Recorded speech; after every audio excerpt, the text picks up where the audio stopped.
வணக்கம். இன்றைக்கி நம்ம கதை நேரத்தில் தன்னம்பிக்கை ஒரு மனுஷனோட வாழ்க்கையை எந்த அளவு மாற்றுதுங்கிறத பற்றின ஒரு கதையை பார்க்க போகிறோம். ஒரு ஊரில் ஒரு பிஸ்னஸ் மேன் இருக்கார். அவரோட பிஸ்னஸில் அவருக்கு ஒரு மிகப்பெரிய லாஸ் ஏற்பட்டுருது.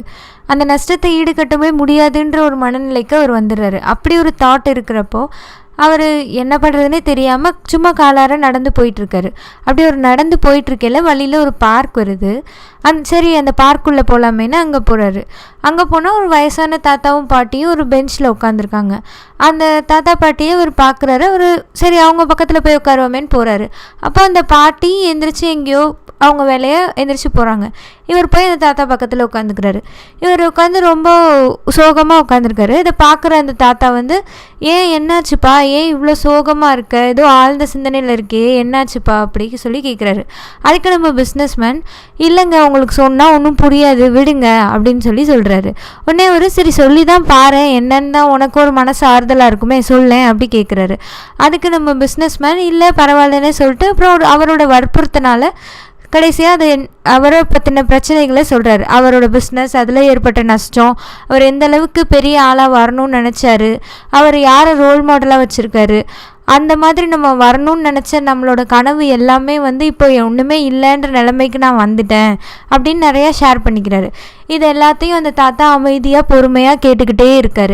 இவர் சொல்லி முடிச்சதுக்கப்புறம் நீ ஒரு ரோல் மாடல்னு சொன்னியே, அவர் யாருன்னு உனக்கு தெரியுமா, அவரை நீ பார்த்துருக்கியா அப்படி கேட்குறாரு. இவர் இல்லைங்க, நான் பார்த்ததெல்லாம் இல்லை, நிறைய கேள்விப்பட்டிருக்கேன் அந்த மாதிரி சொல்கிறாரு. உடனே அது நான் தான்ப்பா அப்படி சொல்லி அவர் சொல்கிறார், நான் தான் அந்த ஆள் அப்படின்னு. இவருக்கு நம்பவே முடியல, என்ன இப்படி இவர் சொல்கிறாரே அப்படின்னு நினைக்கிறாரு. பார்த்தா இவர் அந்த தாத்தா கேட்குறாரு, சரி இப்போ உன்னோட பிரச்சனையெல்லாம் தீரணும் அப்படின்றதுக்கு உனக்கு என்ன தேவை இருக்குன்னு என்கிட்ட சொல்லு, என்னால் முடிஞ்ச உதவியை நான் பண்ணுறேன்னு சொல்கிறாரு. உடனே நம்ம பிஸ்னஸ் மேன் எனக்கு ஒரு 50 லட்ச ரூபா பணம் இருந்ததுன்னா நான் ஓரளவு சரி கட்டி மீண்டு அதுலேருந்து நான் வருவேன்னு நான் நினைக்கிறேன் அப்படின்னு சொல்கிறாரு.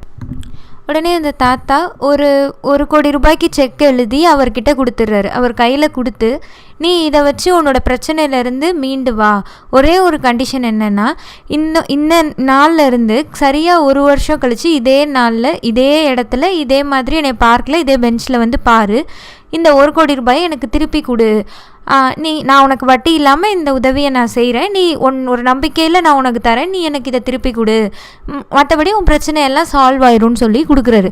இவருக்கு ரொம்ப ஆச்சரியமாக இருக்குது. நம்ம சாதாரணமாக பார்க்க நமக்கு இப்படி ஒரு இது கிடைக்குது அப்படி சொல்லிட்டு இவர் ரொம்ப சந்தோஷத்தோட அந்த செக்கை எடுத்துகிட்டு அவரோட ஆஃபீஸ்க்கு போகிறாரு. அவர் ஆஃபீஸ் போனதும் அவருக்கு ரொம்ப உற்சாகமாகவும் ஒரு கான்ஃபிடென்ட்டாகவும் ஃபீல் பண்ணுறாரு. ஸோ நம்ம கையில் இப்போ 1 கோடி ரூபாய்க்கான செக் இருக்குது, ஒரு பேக்கப் ஆப்ஷன் இருக்குது அப்படின்றதுல நம்ம கடைசியாக ஒரு தடவை ட்ரை பண்ணி பார்க்கலாம், நமக்கு தோன்ற பிளான்ஸ் எல்லாத்தையும் எக்ஸிக்யூட் பண்ணி பார்க்கலாம். இன்கேஸ் நமக்கு 1 வீக்கில் ஒர்க் அவுட் ஆகலை அப்படின்னா நமக்கு தான் கையில் அதான் இருக்கவே இருக்கே, 1 கோடி ரூபா பணம் இருக்கே, அதை எடுத்து நம்மளோட இதெல்லாம் சரி பண்ணிக்கலாம் அப்படின்னு சொல்லி நினைக்கிறாரு. ரொம்ப உற்சாகத்தோடு இருக்கார், ரொம்ப சுறுசுறுப்பாக இருக்கார். உடனே மீட்டிங்ஸ்லாம் அரேஞ்ச் பண்ணுறாரு. அவரோட எம்ப்ளாயீஸ் எல்லாரையும் கூப்பிட்டு நிறைய பிளான்ஸ், நிறைய டிஸ்கஷன்ஸ், நிறைய புது டெசிஷன்ஸ் எல்லாத்தையும் எடுக்கிறாரு. அன்னையிலேருந்து அவர் இதை பற்றியே சிந்திச்சுட்டு 24 மணி நேரமும் ரொம்ப சுறுசுறுப்பாக போயிட்டே இருக்கார். அப்படின்றப்ப இவரோட ப்ராப்ளம்ஸ் கொஞ்சம் கொஞ்சமாக சால்வ் ஆக ஆரம்பிக்குது. அவர் அந்த செக் இருக்கிறதையே மறந்து முன்னாடியை விட அவரோட கம்பெனியை நல்லாவே கொண்டு வர ஆரம்பிக்கிறார். ஸோ அந்த நம்ம தாத்தா கொடுத்த அந்த 1 இயரோட கெடு முடியுது. அந்த டே வரப்போ அவர் அந்த செக்கை பேங்க்லேயே இன்வெஸ்ட் பண்ணாமல் அப்படியே வச்சுருக்காரு. அதை எடுத்து பார்த்து அவருக்கே ரொம்ப சந்தோஷமாக இருக்குது. பரவாயில்லையே, நம்ம முன்னாடியை விட நல்ல ஒரு நிலைமைக்கே நம்ம ஆஃபீஸை நம்ம கொண்டு வந்துட்டோம், அந்த பணம் இல்லாமலே நம்ம இதை போய் நம்ம திறமையை நம்மளோட ரோல் மாடல்கிட்ட ப்ரூவ் பண்ணலாம் அப்படி சொல்லிட்டு அதை எடுத்துகிட்டு வேகமாக அந்த பார்க்குக்கு போகிறாரு. பார்த்தா அந்த பார்க்கில் அந்த பெஞ்ச் கிட்ட அந்த தாத்தா கூட இருந்த பாட்டி மட்டும் தனியாக நடந்து வந்துட்டுருக்காங்க. உடனே இவர் வேகமாக போய் அந்த பாட்டிகிட்ட கேட்குறாரு, உங்கள் கூட ஒருத்தர் இருந்தாரே, நான் கொஞ்சம் வருஷம் முன்னாடி பார்த்தேன், அவர் எங்கே அப்படி சொல்லி கேட்குறாரு.